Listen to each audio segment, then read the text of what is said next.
Ladies and gentlemen, good day and welcome to the Bharat Electronics Limited Q2 FY26 earnings conference call. As a reminder, all participant lines will be in the listen-only mode, and there will be an opportunity for you to ask questions after the presentation concludes. Should you need assistance during this conference call, please signal an operator by pressing star, then zero on your touchtone phone. I now hand the conference over to Mr. Vikas Singh from ICICI Securities. Thank you, and over to you, sir. Good evening, everyone. On behalf of ICICI Securities, I welcome you all on Bharat Electronics Q2 FY26 results conference call. I would like to thank the management to give us the opportunity to host them.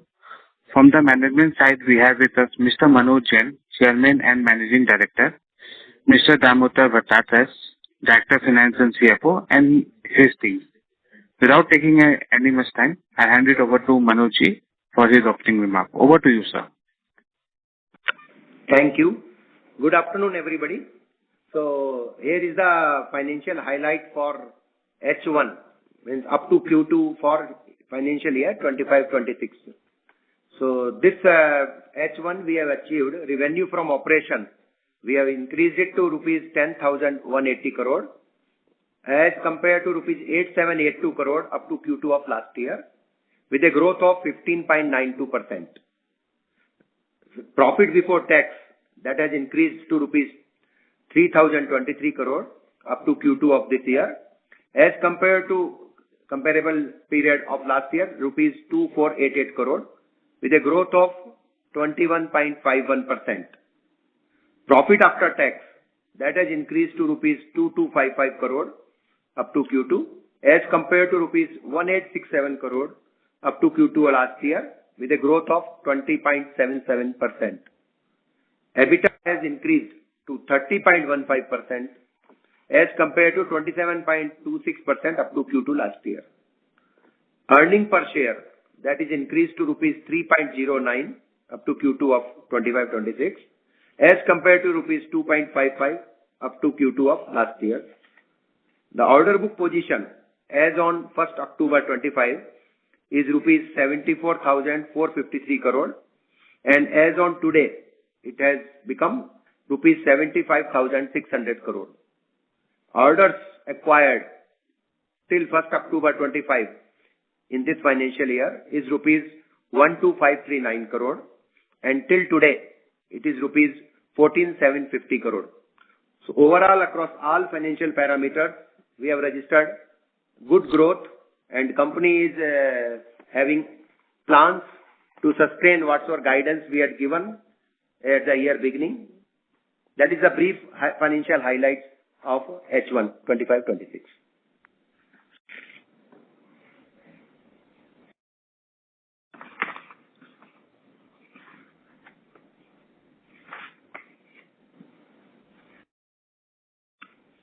Hello. Our highlights are over. We can start questions and interactions. Thank you very much. We will now begin with the question and answer session. Anyone who wishes to ask a question may press star and one on their touchtone telephone. If you wish to remove yourself from the question queue, you may press star and two. Participants are requested to use handsets while asking a question. Ladies and gentlemen, we will wait for a moment while the question queue assembles. The first question is from the line of Dipen from Phillip Capital. Please go ahead. Hi, thank you for the opportunity and congratulations on a great set of numbers. So my first question is on your order book side, sir. So can you tell us as to, so right now we are having an EBITDA margin of close to around, say 28% to 28% to 29%. So what kind of execution are we focusing on that the EBITDA margin continues to remain high? And do we expect it to sustain on the similar levels going ahead as well? Certainly, although product mix for H1 and product mix for H2 is more or less similar, and as we told earlier also, product mix has more than 350 main equipment, and sub-equipment and line items are more than 1,000 plus. So we are totally diversified in different functional areas of defense electronics. So as such, because of this product mix, for us, we are feeling H1 and H2 may not have too much changes. So EBITDA margins will remain more or less similar, and what guidance we have given, more than 27% EBITDA, we are confident to achieve by the year end. Got it, sir. So my second question is on the line of, sir, currently the emergency procurement orders are expected, as well as some large product value items are also expected in second half. So can you give us an idea as to what all orders are in the advanced stages of finalization, which we can expect in second half? Certainly. As we told last quarter also that we were expecting a good number of emergency procurement orders. So finally, we have received already some 11 orders, emergency procurement orders worth around 1350 crore, and around 2000 crore worth of emergency procurement orders are in pipeline, where PNCs are concluded, and we are expecting it mostly by next 2 weeks. So we will get. So this is about the emergency procurement order. Our other main orders which are in pipeline, we have told QRSAM, we are hopeful, fully confident that before March we may get QRSAM order. We have already submitted our RFP response, etc. So cost audit and other activities as per the procedure is going on, and we are confident of achieving that by March. But in addition to QRSAM, the Shatrughat, Samaghat projects, the NGC related, next generation corvette related subsystems orders from shipyards, additional LCA 97 numbers order from HAL for our avionics packages, Shakti, GBMES, Mountain Radar, Hammer, like that. These all orders, big orders are in pipeline, which will definitely make our overall score, what we committed to you, 27,000 crore. So we are confident we will definitely achieve more than 27,000 crore order received in this financial year, other than QRSAM. Got it, sir. Last question, sir. So right now in your order book, so the large contract, top 10 or top 12 projects contribute how much of your current order book? So mainly LRSAM, fuses, Akash missile system, etc. How much of the order book is pending of these orders, or what is your question? Yes, pending order book. The order book as on 1/10/25, 1st October 25, LRSAM is around 5,000 crores, electronic fuses are around 4,500 crores, BMP-2 upgrade is 3,000 crores, Akash Army 2,700 crores. So all this put together, top 7 orders we have got the list right now. It comes to around 25,000 crores. Top 7 orders constitute 25,000 crores.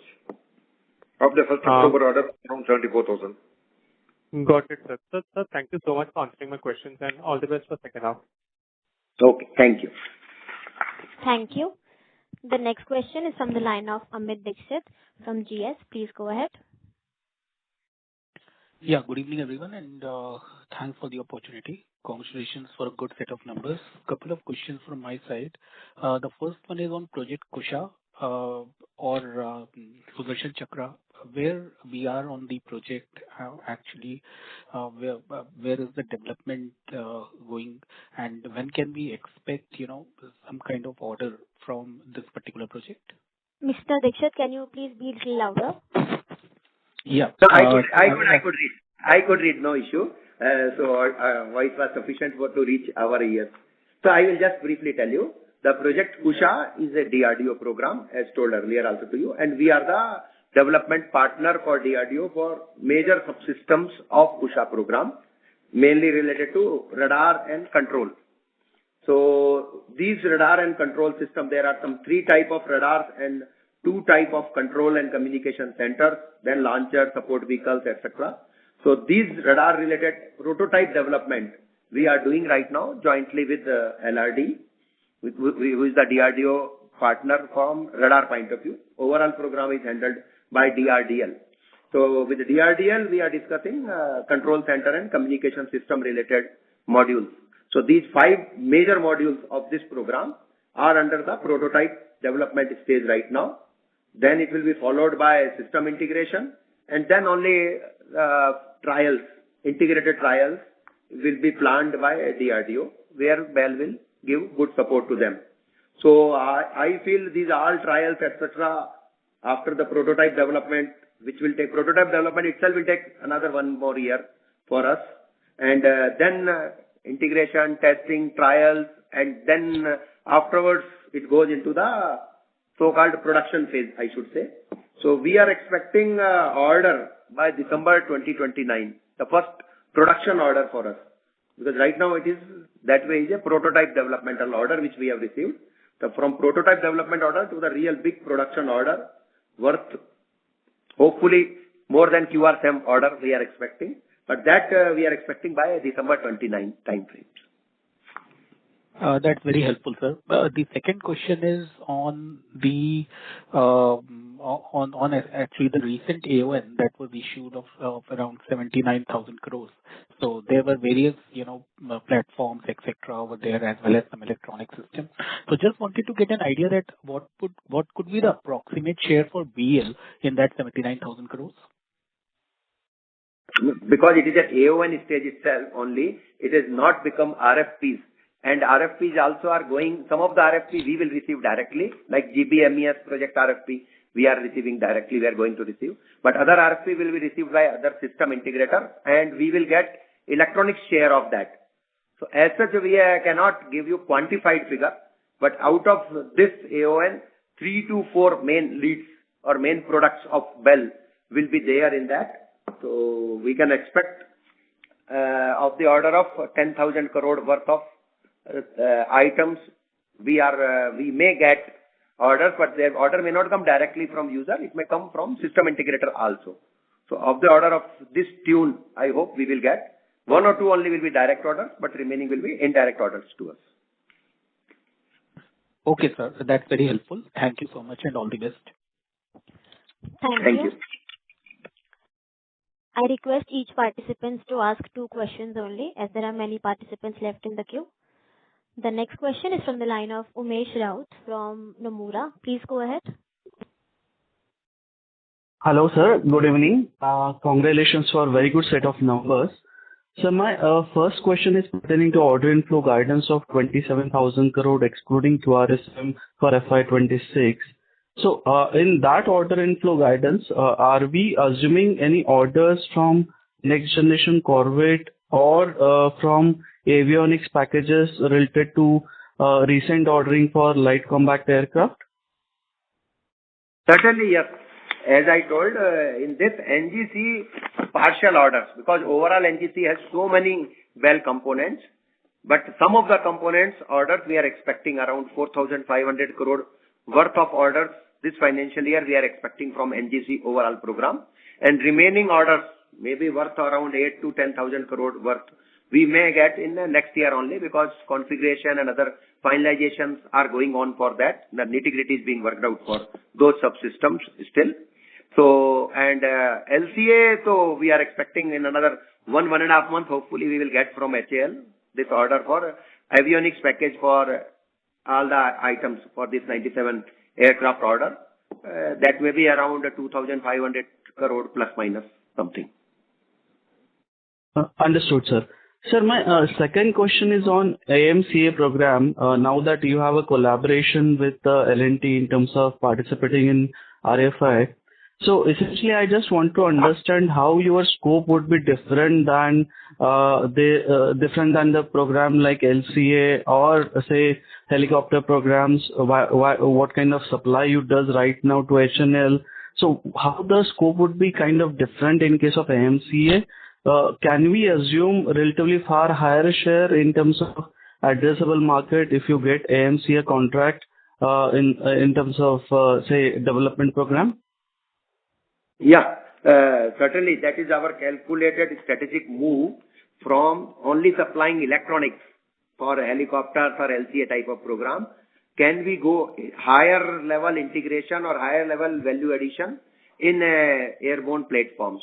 So AMCA we found as first big opportunity, and that's why we tied up with L&T, and as a consortium we have already given RFI response for that, and we are hopeful to qualify and further may get orders also. Definitely we are aiming for that. There our role will be not only supplying this avionics or electronics portion, but system integration, aircraft integration, testing, validation, and that type of a role, which is as a platform.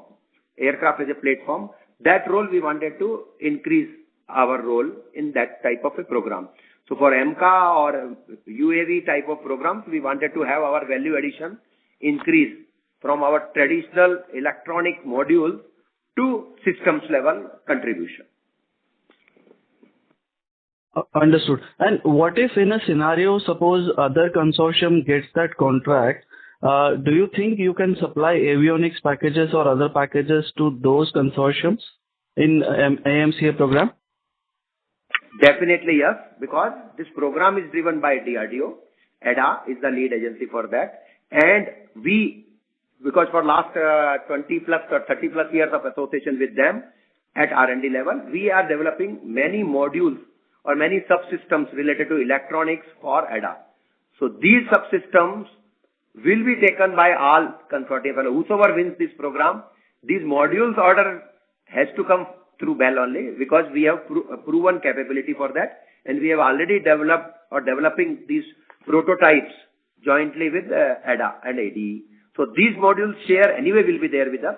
But as I told, we wanted to go up the value chain by providing system level solution also, or system integration related expertise also we wanted to develop in this critical segment. And that's why we have done this consortium based approach of bidding also.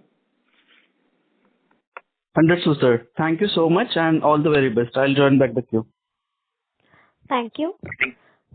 The next question is from the line of Mohit Pandey from Citigroup. Please go ahead. Yeah, good evening, sir, and thank you for the opportunity. Sir, first question would be on QRSAM. So, once the order is received, what would be the execution timeline, sir? 3 to 4 years? Is that a fair assumption? No, it is a bit more, because program is very complex, first thing. Second thing, we wanted to do one more round of detailed evaluation. We call it first of production module, trials / evaluation. So we wanted to do jointly with our user, FOPM trials also. So because of that trial, to prove some more cutting edge extra features, etc., whether they are really matured for production phase or not, because earlier phase was a prototype phase. So prototype phase to production phase, when we go for bigger programs, we generally add FOPM stage. So in this program also there is an FOPM stage. Because of that, the overall program schedule will be around 5 to 6 years of total execution time for this program. Understood, sir.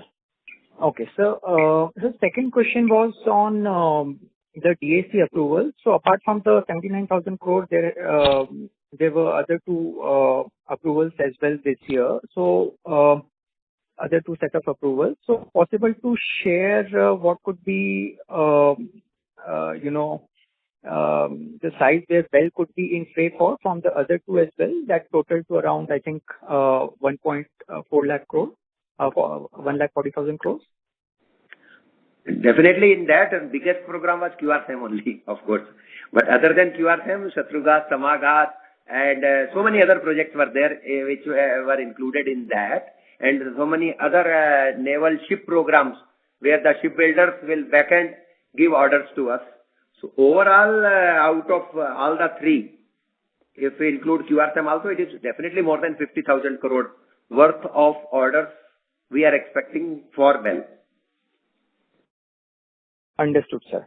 So last question would be on CAPEX. So in the media, there were reports that BEL may undertake CAPEX in Andhra Pradesh around 1,400 crores, followed by another phase of CAPEX there. Any comments on that, sir? What could this CAPEX pertain to? Okay. Now, this has come in media also, because we had a detailed discussion with Andhra Pradesh government, and we have given our commitment to them. And based on that, Andhra Pradesh government actually has given commitment on joint behalf, our and AP government behalf, to our Raksha Mantri sir also. So that is the largest investment which we are doing, and we call it DSIC. So this is Defense System Integration Complex, where we are mainly making the QRSAM program will be made out of that facility. But in addition, there will be so many other activities, other strategic business units also. We are going to shift or going to operate from there, including this unmanned systems, missile systems, military radars. So those type of subsystems also will be manufactured there. But in addition, the largest thing will be this QRSAM program, system integration, testing, validation, qualification. These all related infrastructure we are going to have there. That is around 920 acre of land, and with the investment of minimum this 1400 crore which we have already committed. But if required, we are not hesitant to invest further in case other programs, other complex, bigger programs like Kusha and others comes in time. We are having good space there to do further investment if required. Just to add to what our chairman has said, this investment will happen over a period of 3 to 4 years. Right. Understood, sir. Thank you so much, and wish you all the best. Yeah. Thank you. Thank you. The next question is from the line of Jyoti Gupta from Nirmal Bang. Please go ahead. Thank you, sir, for the opportunity. Great set of numbers. I have two questions. One is, I believe FY26 we should close our EBITDA margins with close to 28% plus, because that's what I was assumed considering the kind of order books you have. And second, it's actually a two-way question. One is the recent LCA Mark 1, which was delivered to Indian Air Force, was basically sort of rejected, saying that there were some spoilers in the avionics and the radar from Israel is possibly inadequate. Does that mean that we have, since we know that the first batch of about 41 LCA was supposed to have Israeli-built ISA radars, so now do we stand to gain from this, that we would now be integrating our ISA radars, which of course you are actually producing? And second is, what concerns are there in the avionics part for the LCA Mark 1, which led to this kind of, discomfort within the Indian Air Force for LCA Mark? Okay. Hello? Yes, sir.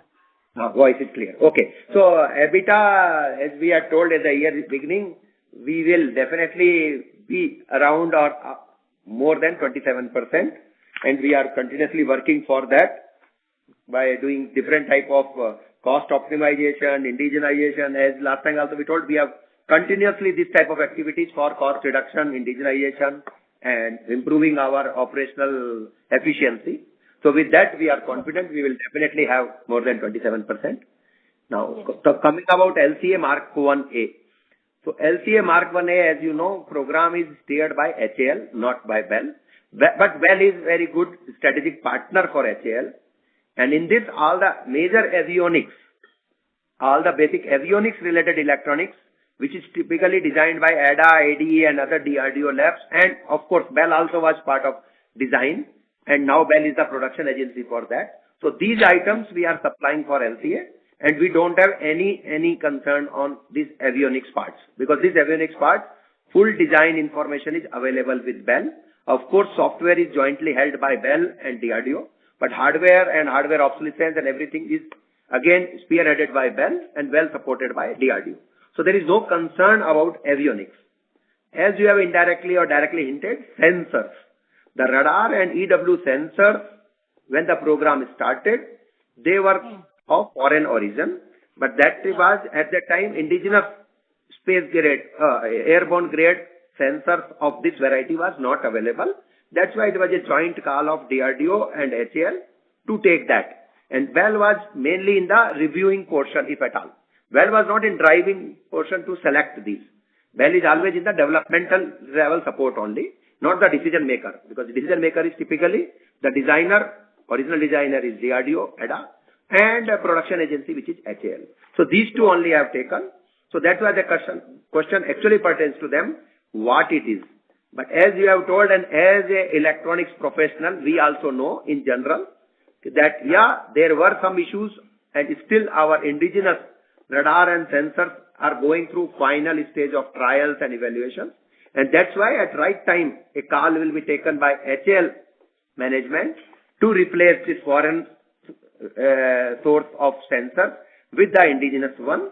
And that is going to happen very soon. But the final decision and final evaluation status of this indigenous sensor will be given by HAL, not by BEL. Yeah, so that's where, because our indigenous radar is better than the Israeli-based ELINT that we have been taken, SR, and that's why I feel there's a huge opportunity for BEL actually, in terms of the radars. And so No, definitely. It is BEL opportunity, but the decision of indigenous versus foreign will be taken jointly by DRDO and HAL, and the day they will take based on all the inputs, all evaluation reports and all other things. Definitely BEL will be beneficiary, I know. Yes, absolutely. Perfect. That's an excellent answer. One more thing, sir, one last question if I may ask. Do we see any opportunity with the resumption of India-China flights, specifically in terms of the super alloys and any special metals that we are looking from China? Does that sort of in any way improve our situations and help any kind of strategic alliance in terms of movement of these rare earth metals? Again, we are not directly, as well now, we are not directly dealing with rare earth metals or alloys and other things. Of course, with program like MCA, we have to migrate finally. But today, presently, we are mainly concentrating on defense, electronic systems, subsystems and components.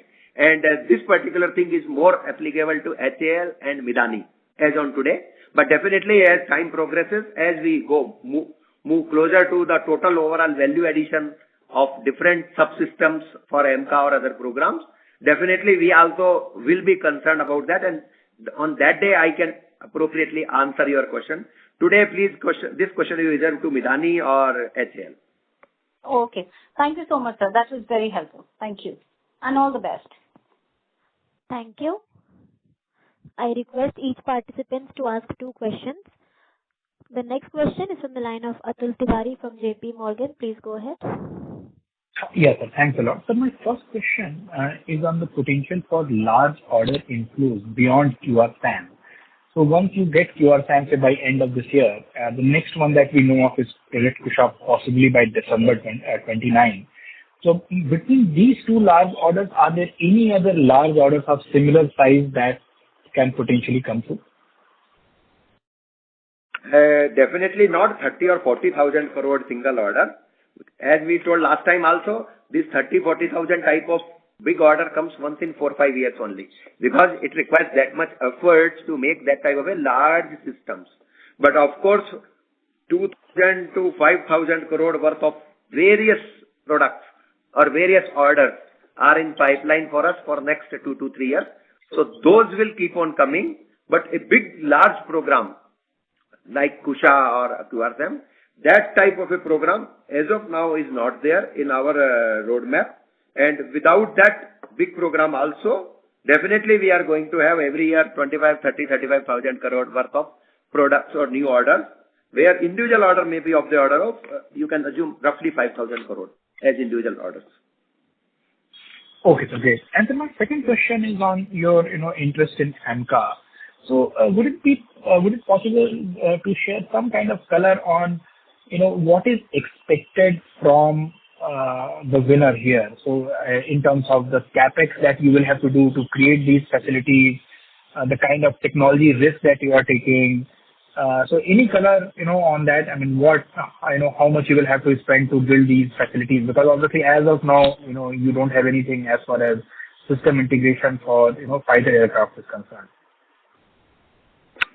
This point, anyway, we also discussed when we took this strategic call, when we have to invest and how much we have to invest. Definitely, that is a question investors also will be worried.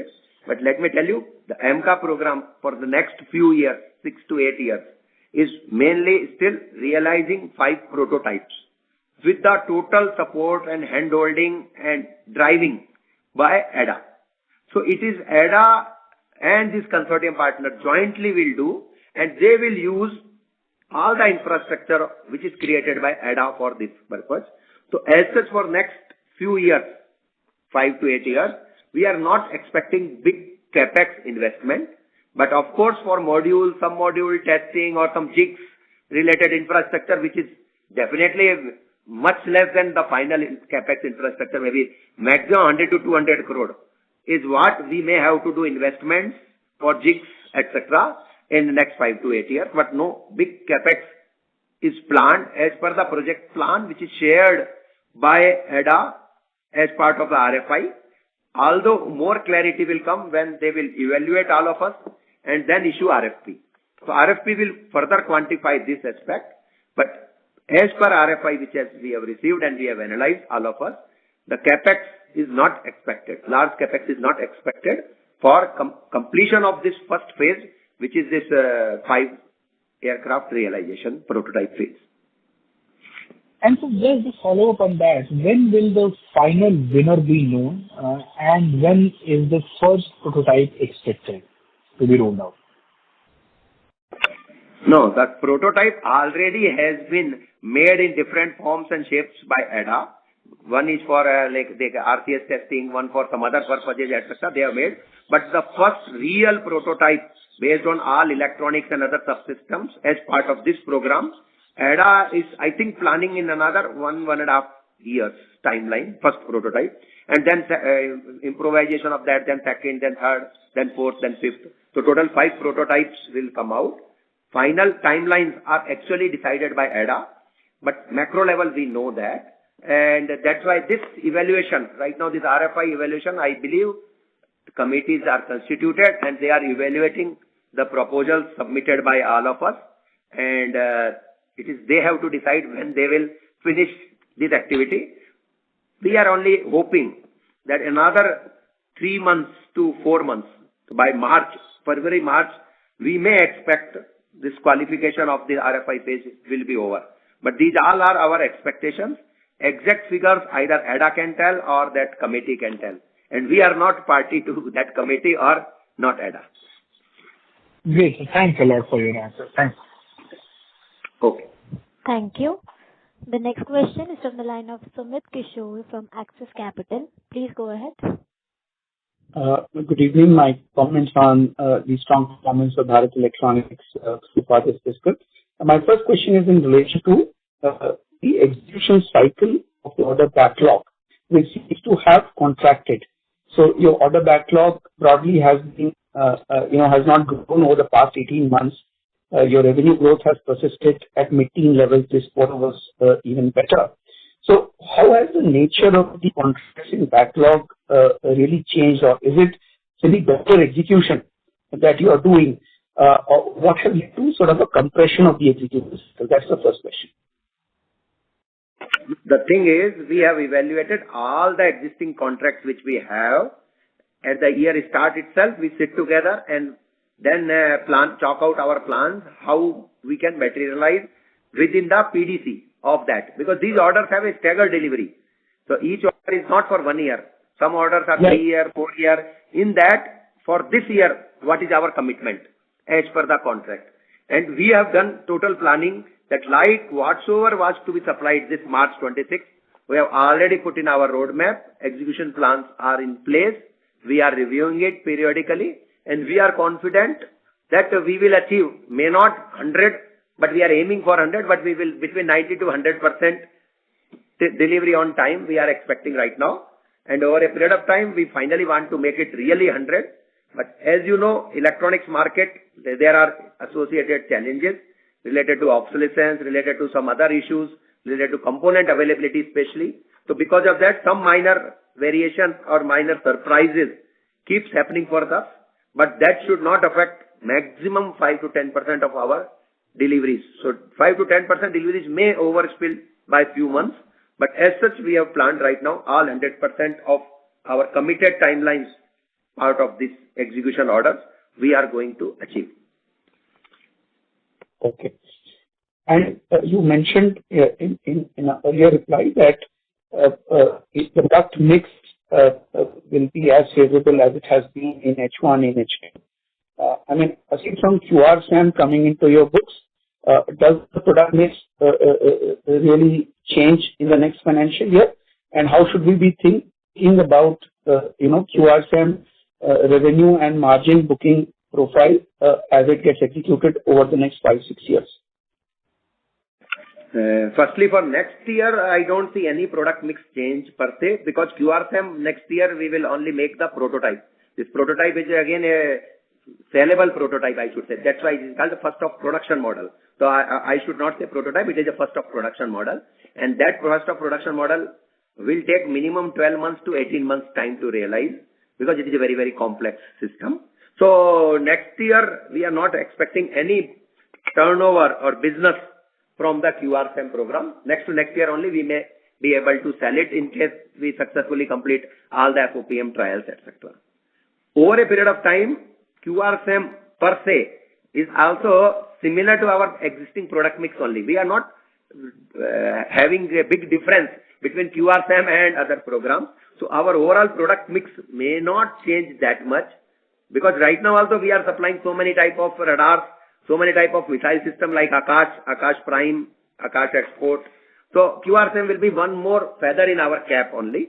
So as such, product mix may not change that much, and it may not affect our other margins, EBITDA margins, etc. that much, which is what we feel over a period of time. So over a period of time, overall product mix, overall diversification, overall other subsystems, etc. will make our product mix really wide enough to take care of different type of variations in one sub-segment or segment. Very clear. So for 12 to 18 months, you may not book very meaningful revenue in QRSAM contract after you receive it. Yeah. Because that is the FOPM realization time for us. Very clear.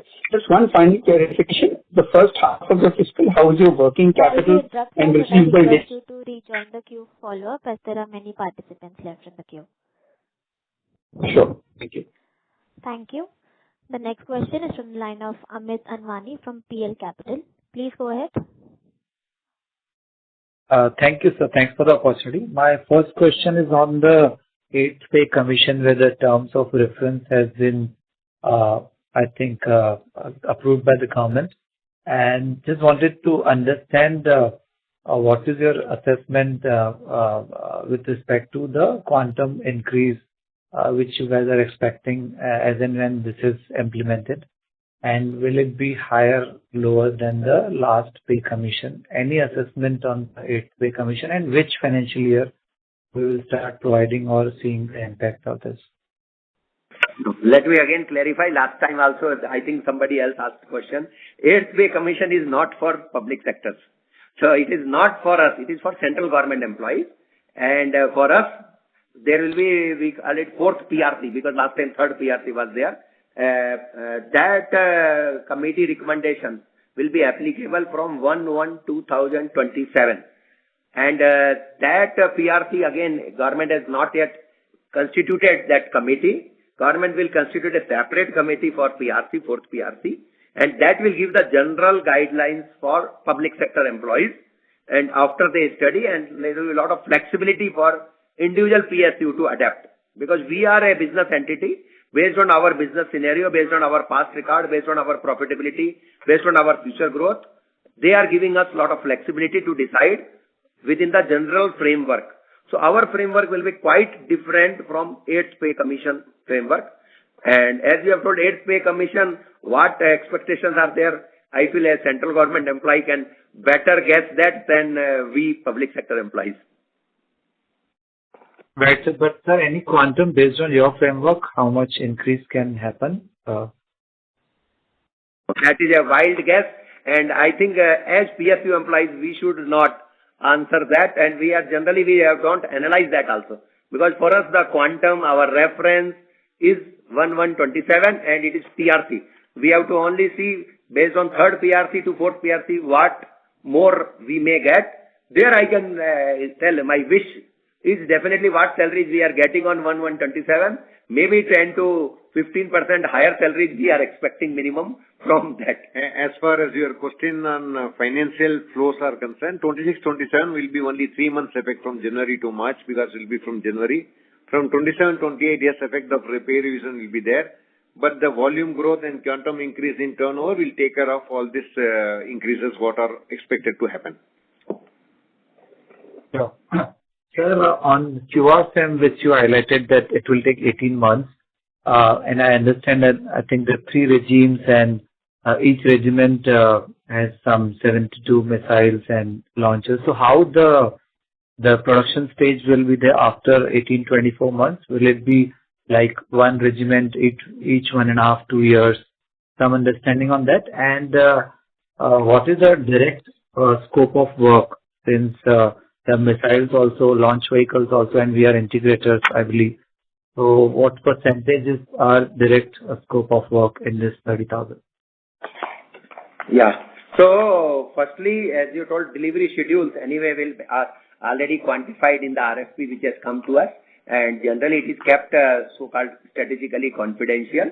But of course, there are two phases, as I told. One is the FOPM phase, which will take 12 to 18 months to realize, and then some evaluation time, which may be 3 months to more than 3 months. I cannot exactly quantify. After that only we will start the production.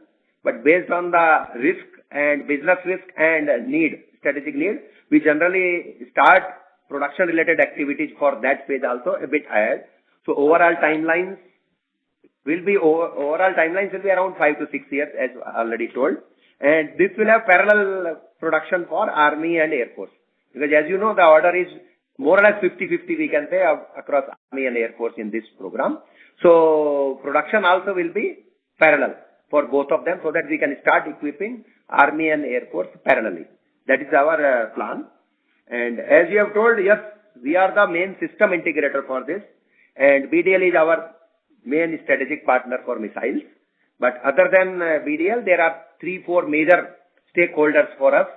They are providing some other subsystem, including launchers, TR modules, and other subsystems to us for integration. And major subsystems here are radars. So 2 types of radars are there and control centers. So those integration definitely will be done by us. Launchers, etc. Our primary aim is basic integration only, but otherwise they come. So that already in the prototype phase we have already taken care of, and roles and responsibilities of BEL, BDL and other stakeholders is already quantified. All of them are aware of. We had already done multiple rounds of sensitization meeting with all our important stakeholders, and that's why we are fully geared up to realize FOPM, because in FOPM also all the stakeholders have to work together and for production phase. So this sensitization to all the stakeholders already has happened. Delivery schedules, what is expected from them, etc. has been chalked out, and we are confident that once we receive the order in a time-bound fashion, which is indicated in the order, we, along with our stakeholders, definitely will supply in time. Thank you, sir, and congratulations for the strong numbers. Thank you. Thank you. Thank you. The next question is from the line of Shirom Kapoor from Jefferies. Please go ahead. Hi, sir. Thank you for the opportunity and congrats on a great set of results. So I just want to ask about your exports. We know that that is a strategy for BEL as well. I just wanted to check specifically on, our exposure to Myanmar and whether, that's likely to remain well below 5% of overall revenues, and it's not necessarily going to become material for the firm going ahead. Exports, as we have told earlier also, is a slightly different ball game, because it requires different expertise, and total order realization has various other challenges, including like LC opening and other issues. So we are right now targeted 3 to 4% of our turnover through exports, but we are confident over a period of time, in next 2 to 3 years, we are definitely going to have 5%, and our long-term vision is to increase it to 10% of our turnover coming from exports.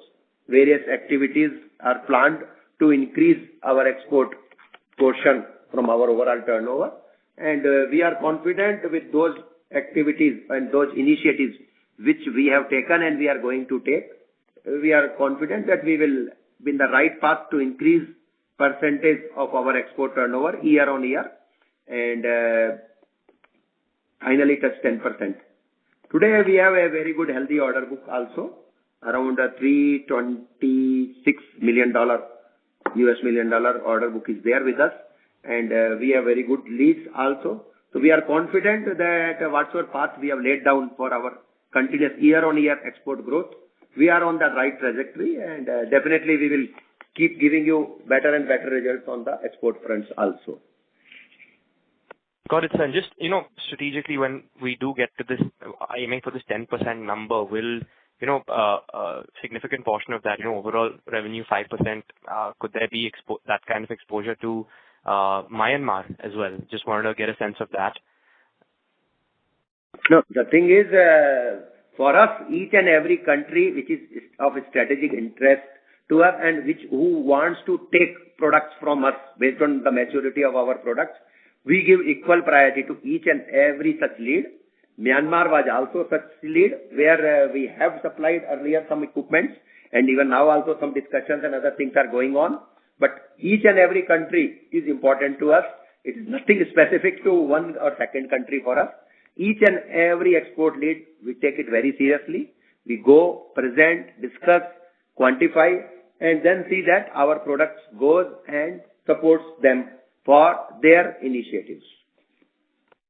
Noted, sir. If you could just help us with the execution for 2Q and 1H that has driven, your 26% growth in 2Q and overall 16% growth in 1H, which major programs have contributed in terms of execution?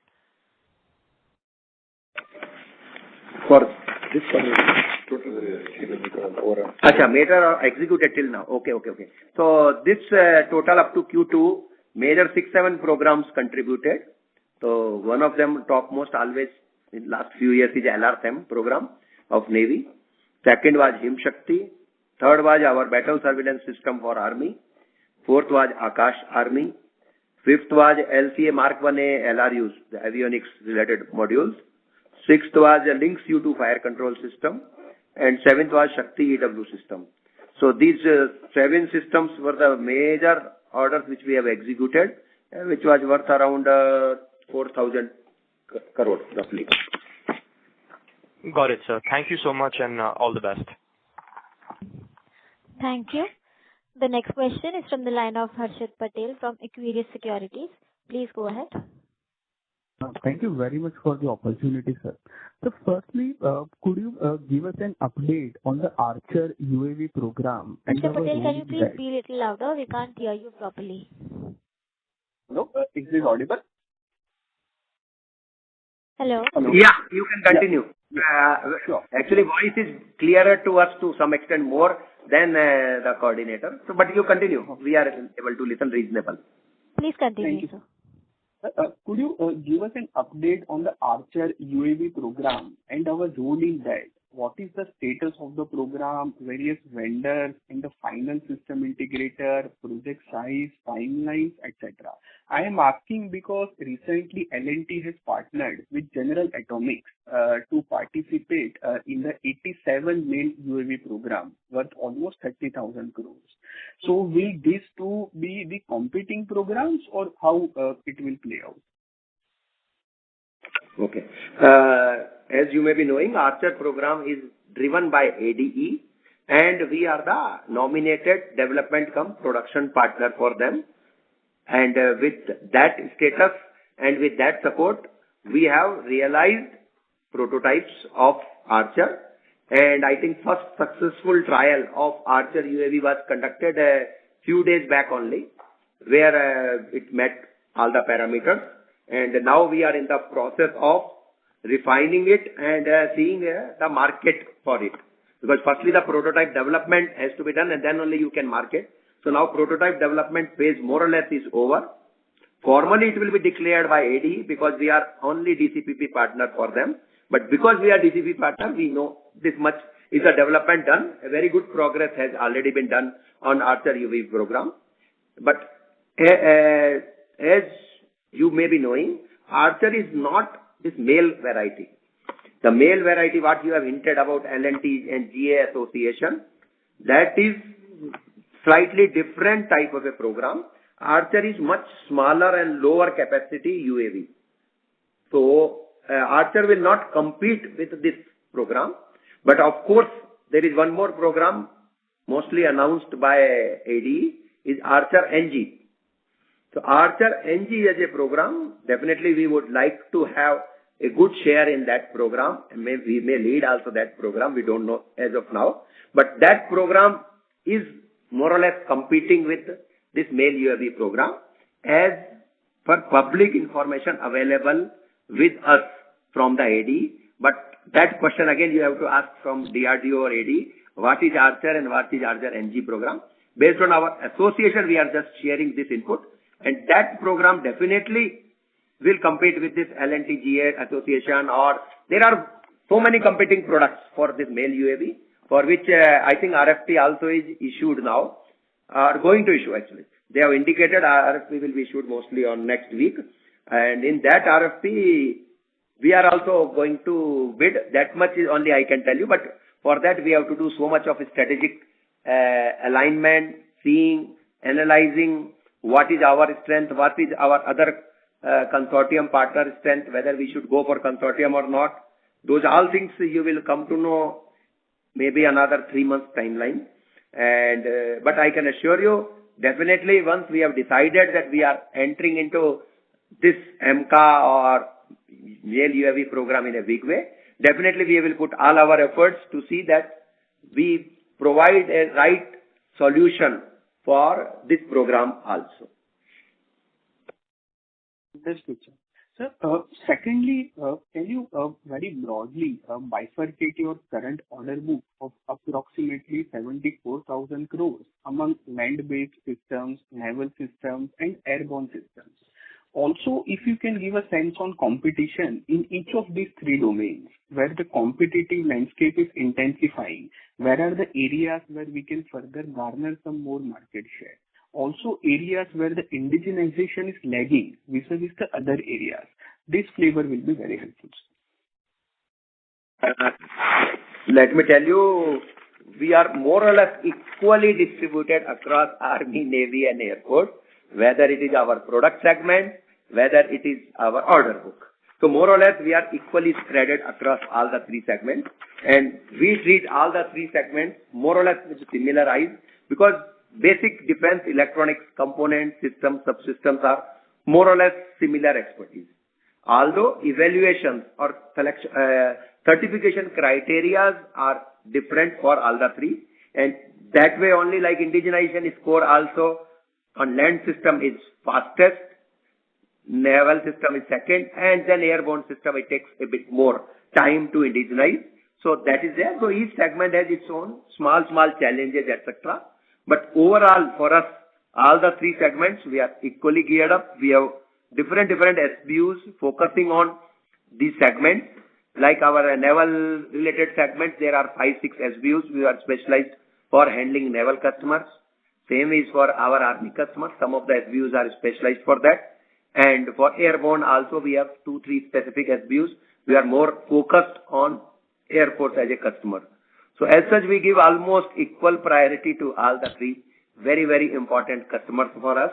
And that is the uniqueness of BEL also, that because we know Army, Navy, Air Force, that's why the interoperability across them, or this theater command type of program where integration or jointness across all the three are required, or large C4I programs where expertise of all the three domains is very much essential.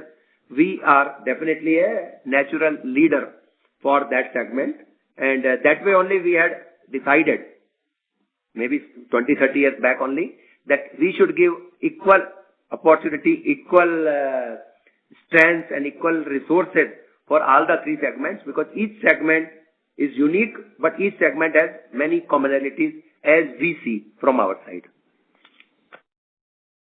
Understood, sir. That is very useful. Thank you very much, and all the best for the future. Thank you. The next question is from the line of Hardik Rawat from IIFL Capital. Please go ahead. Thanks for the opportunity, and congratulations on a good set of numbers. So extending a previous participant's question, what all projects that do we expect to execute in the second half of this current fiscal? I gather that you mentioned the projects that we have executed, but what are the large projects that we are expecting to execute in the second half? Hello? Hello, sir. Are you there? Yeah, can you hear me? Sorry, I was on mute. So I heard your question. So for the next half, we have 7 main programs which are there, and LRSAM is topping the list, followed by Himshakti, then Akash Army, then Arudra MPR radar, then D29 EW system, then LRUs, avionics LRUs for LCA Mark 1A, and electronic fuses. So these are the top 7 big projects which we are going to execute in H2. Got it, sir.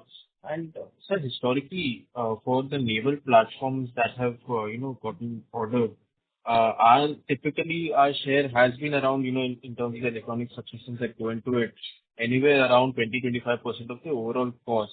Do we see a similar order inflow coming in from the recently announced landing platform docks or the amphibious assault vehicles that the AON was recently granted for? No, let me tell you frankly, because the naval corvettes or other type of a strike ships, etc., and this docking platforms, there is a small difference in configuration. So large, complex, strategic electronic modules or systems, in that will be much less. So as such, there are so many other programs in pipeline where our share will be more, but for this program, our electronic module share will be less. Got it. So that's really helpful. One last clarification was with regards to, what you said earlier. Could you please confirm whether, I think you said that in the AONs that were sort of announced, the last 3 AONs, which totaled roughly 1.7 trillion for the previous previous 2 ones, and the one that was quite recently announced, the 79,000 crore one. Our addressable or the order inflows, potential order inflows that could come to us would be around 50,000 crores, 40,000 crores from the previous 2 ones and the 10,000 crores from the recent. Would that be correct? Yeah, certainly, that is correct. And but what it would be the includes QRSAM. Sorry. It includes QRSAM. Including QRSAM. Including Yeah, QRSAM. Yeah. And lastly, the expected size of the GBMES project that was quite recently announced, what do you expect the size to be in terms of rupee value? If I'm not wrong, it is a 1,500 to 2,000 crore, roughly. Got it. That's really helpful. Thank you so much. Yeah. Okay. All the best. Thank you. We will take that as the last question for today. I now hand the conference over to the management for closing comments. Okay. So, as we told and the way we have progressed through Q1 and of course through Q2, we are confident that whatsoever guidance which we had given at the year start, we are on the right track to meet those guidance. So I will again reiterate our commitment that our revenue growth, we are going to have 15% plus, EBITDA margin, definitely 27%, order inflow, as we committed, other than QRSAM, 27,000 crore, and including QRSAM, it will be around 57,000 crore. R&D investments, more than 1,600 crore, CapEx, more than 1,000 crore, with a defense and non-defense business ratio of 90:10, which is our typical ratio. So this guidance, definitely we are going to achieve. That is our final comment for today. On behalf of ICICI Securities Limited, that concludes this conference. Thank you for joining us, and you may now disconnect your lines. Thank you. Thank you all.